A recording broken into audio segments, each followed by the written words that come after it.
What's up, everybody? Welcome to BioS3 Raw TV. So I got an email about slow cutting versus aggressive cutting, and he wants to know my take on aggressive cutting phases.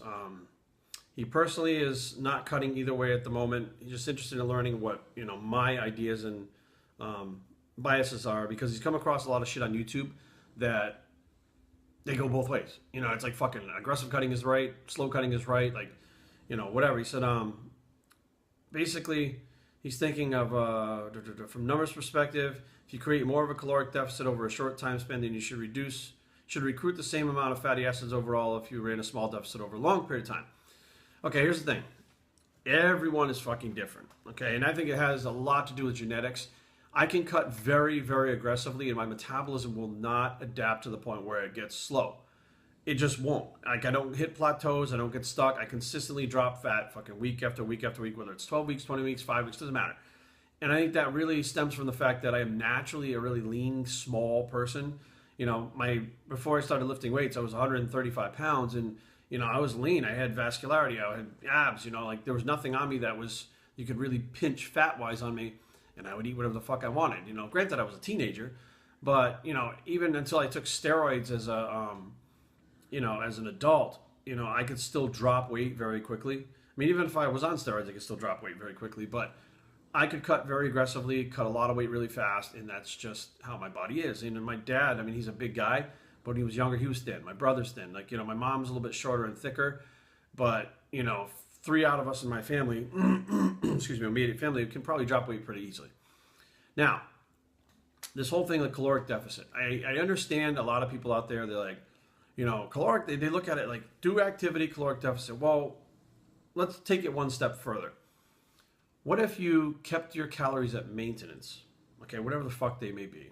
I hate talking like this, but for shit's sake example, and you trained to stimulate your metabolism, and you used cardio to stimulate your metabolism the right way, and over a 24-hour period, your body was essentially anabolic, but with a faster metabolism.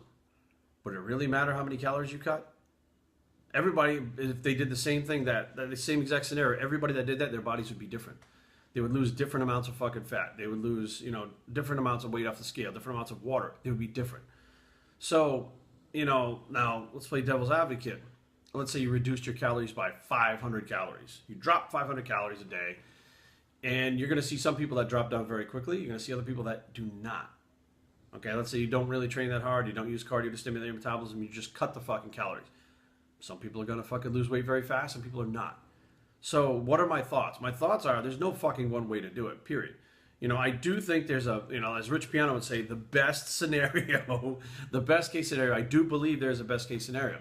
And that best case scenario is doing cardio to stimulate your metabolism, training to build muscle and stimulate metabolism, not just for a pump, not fucking around in the gym, but with a purpose, with a specific purpose, and at the same time controlling your macros, not calories.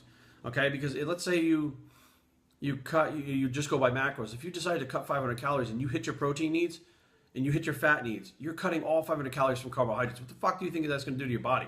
You are going to slow your metabolism at a very fucking fast rate, more than likely. You're going to have what they call metabolic adaptation or metabolic damage, and your fucking fat loss is going to stop. You're going to hit a plateau. So you got to understand, there's so much fucking more to it than like calories. And I'm going to actually start doing some of these videos towards understanding this more, because someone actually just literally, a biochemical engineer, just contacted me and made a video about how fats are not fats. Every fat is not just a fat. Something like that. Anyways, the bottom line is how different foods will react with your body different ways, efficiently burn more fat than other foods, stuff like that. That's actual science that these fucking wingnut calorie in, calorie out motherfuckers they won't even be able to refute this. So we're going to do some stuff with that soon. And for me, I'll fucking cut aggressively. I mean, right now, because I stayed really lean, I don't have to cut aggressively for the show that I'm doing in about 4 months, 5 months, 4 months from now. I can cut gradually. But if I had 60 pounds to lose, I may take the same amount of time or because I have so much to lose, I'd do it in a shorter period of time to suffer less in a shorter period of time. So I think they both have their fucking place, but it boils down to your genetics and what you can handle and how your body reacts. So, I would say try both ways.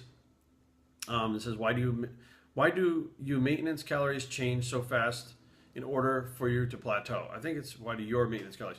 It's called metabolic adaptation. Your body will adapt very quickly so it doesn't fucking die. Like, your body doesn't give a shit about the way you look. Your body doesn't give a shit about fucking what you want.